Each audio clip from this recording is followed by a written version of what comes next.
कोई किसी का नहीं, केवल गोविंद ही सच्चा संबंधी है। तब ये खबर गोकर्ण जी को पता लगी कि धुंधकारी का शरीर पूरा हो गया, तो गोकर्ण जी ने तीर्थ यात्रा में ही पिंडदान कर दिए और गीता पाठ किए। गीता पाठेर मुहुर्मुहु, एक बार नहीं कई बार किया। और गया श्राद्धेर मुहुर्मुहु, गया में भी श्राद्ध किया, लेकिन धुंधकारी को मुक्ति नहीं मिली। किसी किसी के पितरों में भी क्या होता है, बहुत बड़े खतरनाक होते हैं, उनके लिए भी बहुत पूजा पाठ करते रहो, लेकिन फिर भी संतुष्टि नहीं मिलती है। क्यों? क्योंकि उनका पाप इतना भारी होता है कि उनके लिए फिर उसी के बराबर कुछ करना पड़ता है। जैसे कहते हैं ना, लोहा से लोहा को काटा जा सकता है ना। तो ऐसे धुंधकारी को क्या था, महाखल था। धुंधकारी महाखल तो साधारण पापी नहीं था, बहुत बड़ा पापी था। लेकिन उसके लिए क्या किया जाए?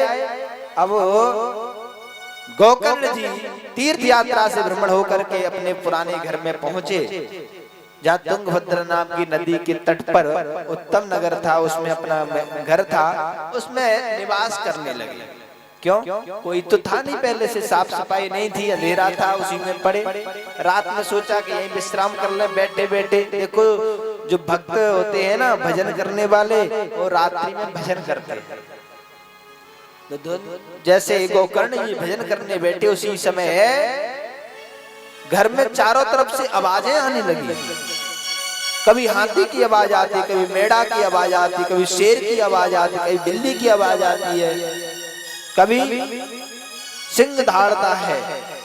अब बताओ, कोई अकेला घर में हो, पुराने घर में अंधेरा हो, और उसमें ऐसे आवाजें आने लग जाए, तो क्या करोगे? अपने बिस्तर, बोरी बिस्तर लेके भागोगे कि सीधे ही भागोगे?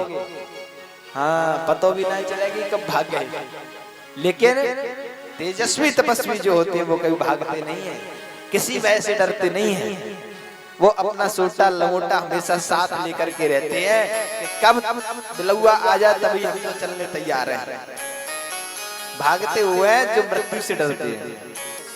आवाज आ रही थी तो बोले, गोकर्ण जी ने पूछा कि आप कौन हो? तब आवाज आई कि मैं अहम भ्राता तुदियोस्मि धुंधकारी महाखल, अहम भ्राता तुदियोस्मि, आपका भाई धुंधकारी हूं। बोले अच्छा, अरे आपके लिए तो मैंने बहुत कुछ किया, गीता पाठ किया, गया में श्राद्ध किया, पिंडदान किया, लेकिन आपका मोक्ष नहीं हुआ। तब वो आत्मा बोलती है, मैं ऐसे मोक्ष प्राप्त नहीं कर पाऊंगा, मेरे लिए और कुछ करो। बोले अब क्या करें? तो प्रातः होते ही गोकर्ण जी ने सूर्य भगवान की पूजा की और सूर्य भगवान से प्रार्थना की, हे सूर्यदेव, आप ही कोई समाधान निकालिए जिससे मेरे भाई का मोक्ष हो जाए। इसलिए कहते हैं मोक्ष का, अपने पितरों के मोक्ष का सबसे श्रेष्ठ उपाय है तो श्रीमद् भागवत। क्यों? क्योंकि श्रीमद् भागवताख्योयम प्रत्यक्ष कृष्णैव हि। ये श्रीमद् भागवत क्या है? साधारण नहीं है। श्रीमद् भागवत साक्षात कृष्ण स्वरूप है। श्रीमद् भागवतान मुक्ति सप्ताह वाचनम कुरु। सूर्य भगवान ने गोकर्ण जी से कहा कि श्रीमद् भागवत श्रवण कराइए तो आपके भाई की मुक्ति हो जाएगी।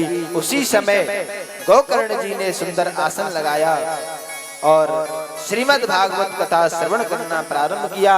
उसी समय धुंधकारी एक बांस में आकर के प्रवेश कर गया और वह भागवत कथा सुनकर के वैकुंठ को जाने लगा। क्यों? क्योंकि भगवान की पार्षद स्वयं विमान लेकर के आए थे। भगवान के पार्षद एक विमान लेकर के आए थे धुंधकारी को लेने के लिए। ये है भागवत की महिमा। लेकिन एक ही विमान क्यों लेके आए? यहाँ पर गोकर्ण जी ने कहा कि महाराज आप विमान लेकर के तो आए, लेकिन एक विमान क्यों लेके आए? क्यों?